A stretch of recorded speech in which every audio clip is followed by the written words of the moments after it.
For Apple CarPlay, first thing to note is definitely use an Apple cord if you can.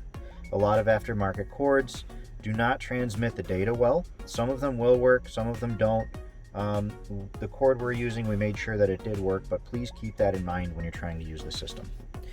Your first step is to plug into this USB port right here.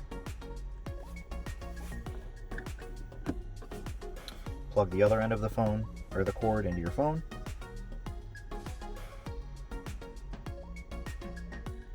It'll tell you to unlock your phone to use it, so I'm going to do that. And your Apple CarPlay will appear. These apps are a mirror of your phone. Whatever apps work from your phone will automatically appear up here. So you see I have 2 pages of apps. You can use whatever ones you want, and they're very easy to navigate through.